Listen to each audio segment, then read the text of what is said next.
नमस्कार दोस्तों, आज आपके सामने प्रस्तुत है एक कहानी। यह कहानी है एक युवा की।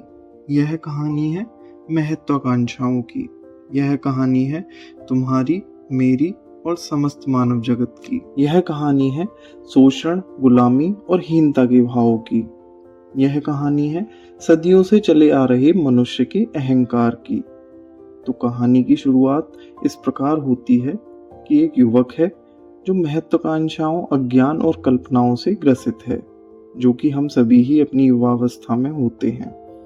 उस युवक को यह खबर मिलती है कि उनके नगर में एक सिद्ध आत्मज्ञानी आए हुए हैं और वो अगर खुश हो जाएं तो लोगों की मनोकामना को पूर्ण कर देते हैं।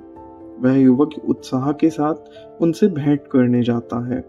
जब वह उन संत से मिलता है तो वो उस युवक से पूछते हैं कि क्या जानना चाहते हो तुम, और यहाँ पर अपने आने का प्रयोजन बताओ। इस पर वह युवक बोलता है कि मैं बनना चाहता हूँ श्री कृष्ण से ज्यादा शक्तिमान, श्री राम से ज्यादा मर्यादावान, हनुमान जी से भी ज्यादा बलवान, रावण से बड़ा पराक्रमी, चंद्रगुप्त से ज्यादा साहसी, युधिष्ठिर की तरह सत्यवादी, अधिक होती जाए मेरे प्रशंसकों की आबादी। बनूं मैं सूर्य की तरह तेजस्वी, विष्णु की तरह ओजस्वी, ब्रह्मा की तरह तपस्वी, शीतलता अंदर मेरे चांद सी होगी, बनूंगा मैं शिव जैसा महायोगी। बनूं मैं कर्ण जैसा दानी, होऊं मैं वेद व्यास जैसा महाज्ञानी, वीर होऊं मैं परशुराम जैसा, सोचता हर क्षण हूं मैं ऐसा। होऊं मैं अशोक जैसा त्यागी, बनूं मैं बुद्ध जैसा वैरागी, बुद्धि हो आइंस्टीन जैसी, हो विचारधारा विवेकानंद जैसी, तर्क हो दयानंद जैसी, गुण हो मेरे अंदर ऐसे। बताइए जतन करूं मैं कैसा, कि शीघ्र बन जाऊं मैं ऐसा। जैसे ही उसने ये पूछा, मार्ग पूछा नहीं कि वह शिष्य हो गया। अगर आप मार्ग पूछते हैं तो आप तुरंत शिष्यत्व को प्राप्त हो जाते हैं, क्योंकि जो मार्ग पूछे वह शिष्य और जो मार्ग बताए वह गुरु। गुरु मुस्कुराते हुए उसे एक दर्पण के सामने लेके गए और फिर हल्के से उसके कान में बोले, बन जाएगा तू ऐसा अगर बन जाए तू स्वयं जैसा। जैसे ही ये मंत्र उसके कान में पड़ा, अचानक उसके अंदर एक क्रांति घटित हो गई, जैसे मन में एक भूकंप आ गया हो। उसे तुरंत ये समझ में आया कि सब जैसा बनने या सबकी तुलना में उत्कृष्ट बनने के कारण उसने स्वयं को ही उपेक्षित कर दिया था। स्वयं ही स्वयं की हत्या, स्वयं ही स्वयं का तिरस्कार, स्वयं से ही भागने की, बचने की कोशिश, स्वयं से घृणा करने की कोशिश में लगा हुआ था।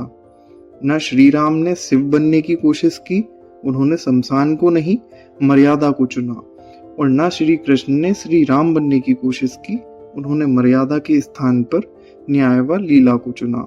यहाँ तक कि हनुमान जी के तो हृदय में राम है, फिर भी उन्होंने राम जैसा बनने की कोशिश नहीं की, उन्होंने गृहस्थ के स्थान पर ब्रह्मचर्य को चुना। और सब अपने आप में अद्वितीय और अद्भुत थे, और सभी एक दूसरे को सम्मान की दृष्टि से देखते थे। कोई भी उत्कृष्ट या निकृष्ट का भाव नहीं रखता था, और ये सब इतने महान किसी से तुलना या नकल करके नहीं, बल्कि अपने स्वभाव को प्राप्त करने के कारण बने। सबने अपने स्वभाव को चुना। न बुद्ध दयानंद जैसे हैं और न वेदव्यास परशुराम जैसे, न आइंस्टीन विवेकानंद जैसे हैं और न भगवान शिव ब्रह्मा जी जैसे।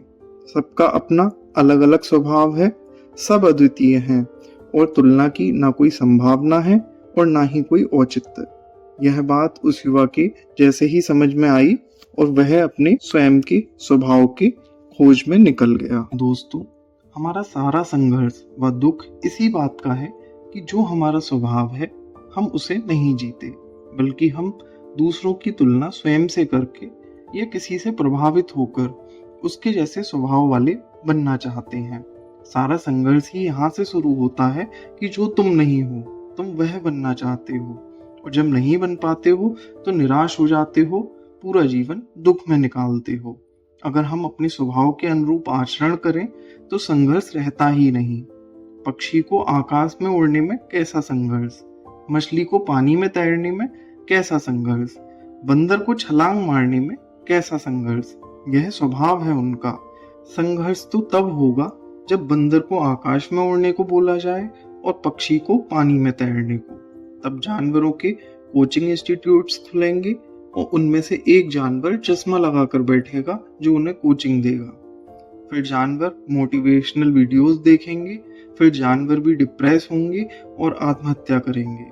सोचो अगर आइंस्टीन को रोनाल्डो बनने को बोला जाए और रोनाल्डो को आइंस्टीन, तो दोनों ही शाम को या तो मैखाने में शराब पीते हुए मिलेंगे या कुछ दिनों में ये भी संभावना है कि पागल खाने में मिले। गर्स की आवश्यकता बस एक जगह है और वो वहां है जहां तुम्हें अपने स्वभाव में आने में बाधा डाली जाए। जैसे पंछी को उड़ने की जगह समुद्र के अंदर तैरने के लिए संघर्ष करना मूर्खतापूर्ण है, लेकिन पंछी अगर पिंजड़े में बंद है तो उस पिंजड़े से बाहर निकलने के लिए व आजाद होने के लिए और आकाश में उड़ने के लिए संघर्ष करना अति आवश्यक है। इस व्यवस्था के खिलाफ संघर्ष करना अनिवार्य है कि पंछी को तैरने को बोला जाए और दबाव बनाया जाए और बंदर को उड़ने के लिए। संघर्ष उस व्यवस्था का करना अनिवार्य है जो यह तय करती है कि सबको एक ही भाषा बोलनी है और तुम यदि वह बोलोगे तो शिक्षित माने जाओगे और नहीं बोलोगे तो जबरदस्ती तो नहीं बुलवाएंगे, लेकिन तुम्हें उस स्थिति में लाकर खड़ा कर देंगे कि तुम बोलने पर मजबूर हो जाओ। उस व्यवस्था के विरुद्ध संघर्ष करना है जो यह बोल रही है कि अगर तुम यह नहीं करते हो तो तुम्हें सम्मान से जीवन जीने का अधिकार नहीं है। अगर तुम उनके मानकों पर खरे नहीं उतरते हो तो तुम गरीब और मानकों पर खरी उतरते हो तो अमीर हो जाते हो। उस व्यवस्था के खिलाफ संघर्ष करना अत्यावश्यक है जो हायरार्की खड़ी करती है, जो किसी को नीचा और किसी को ऊंचा सिद्ध करती है, वो व्यवस्था जो तुम्हें बेकार सिद्ध करती है। और यह संघर्ष सरकार बदलने या संविधान बदलने से पूरा नहीं होगा, क्योंकि जो भी व्यवस्था परिवर्तन होता है वह भी एक व्यवस्था का ही अंग होता है। कुछ धूर्त अहंकारी लोग तुम्हें धर्म, जाति, अत्याचार, क्रांति और आंदोलन के नाम पर एक करते हैं और फिर तुम्हें फिर से उसी गर्त में और अंदर ढकेल देते हैं। इसलिए हर व्यक्ति को स्वयं में ही क्रांति बनना पड़ेगा और वह क्रांति तभी संभव है जब आपके अंदर क्रांति घटित होगी।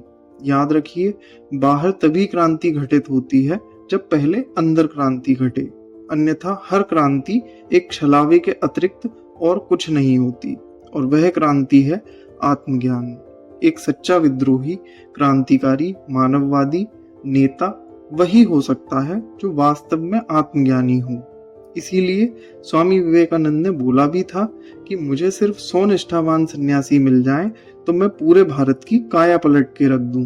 सोचिए, अगर 1000 या 10,000 या 1 लाख, अगर 8 अरब में से 1 लाख भी आत्मज्ञानी हो जाएं तो पूरे ब्रह्मांड की काया पलट दें और विश्व के लिए तो 1000 ही काफी है। अतः आत्मज्ञान की ओर लौटें, स्वयं को जानें। इस जानकारी को ज्यादा से ज्यादा लोगों तक पहुंचाएं। धन्यवाद।